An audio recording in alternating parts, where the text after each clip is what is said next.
Alright, what's up, heads? So,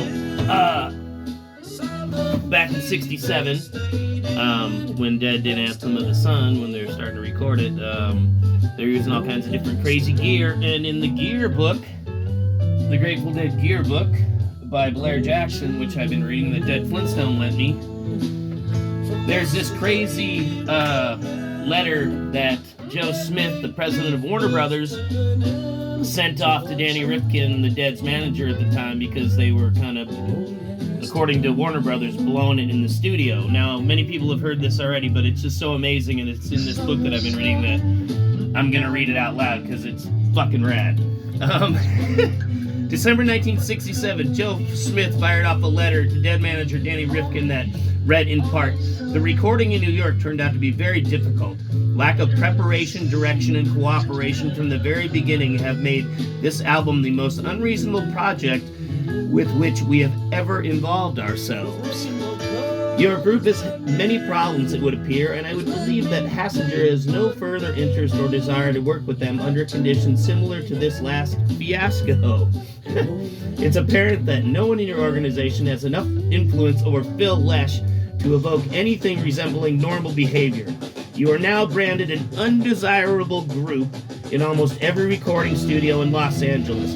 I haven't got all the New York reports in as of yet, but the guys ran through engineers like a steamroller.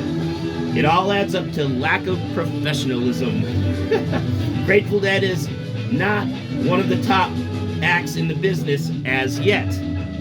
With their attitudes and their inability to take care of business when it is time to do so would lead us to believe that they never will be truly important.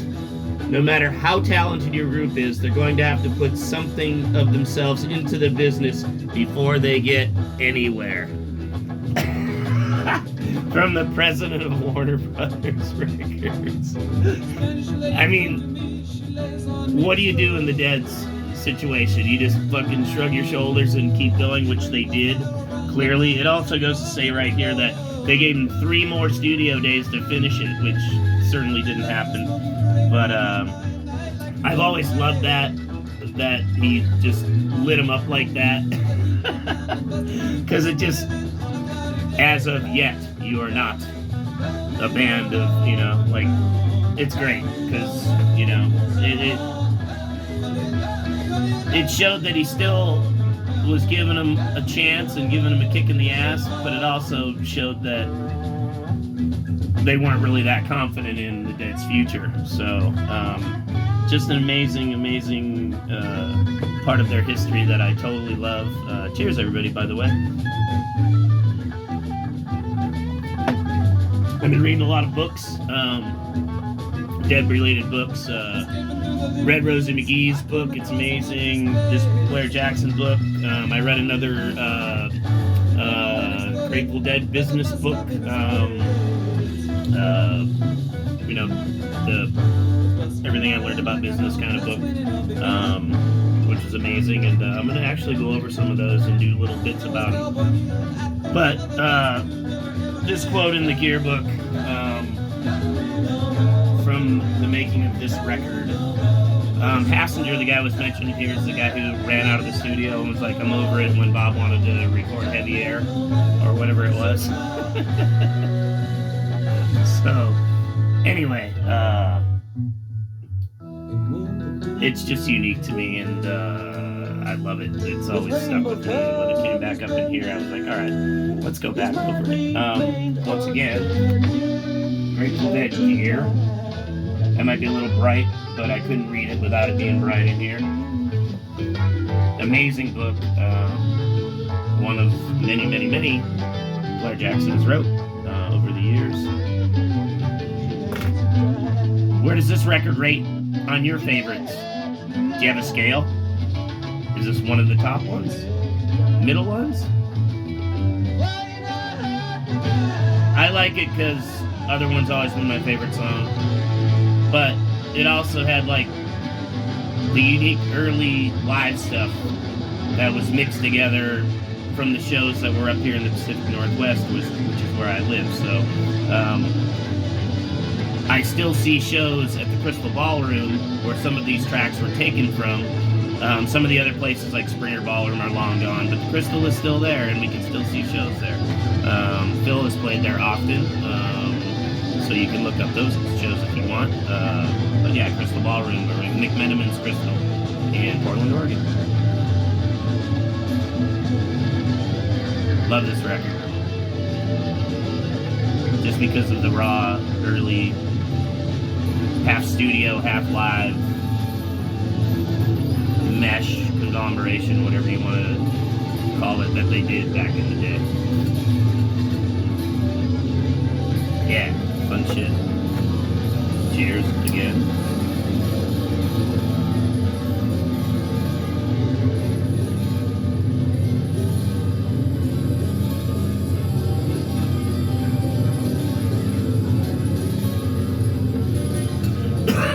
Was there?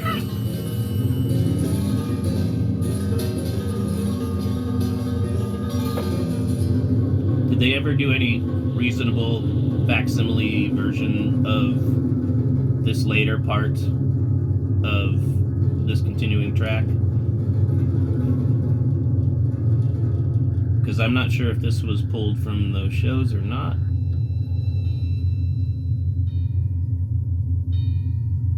Very cool, though.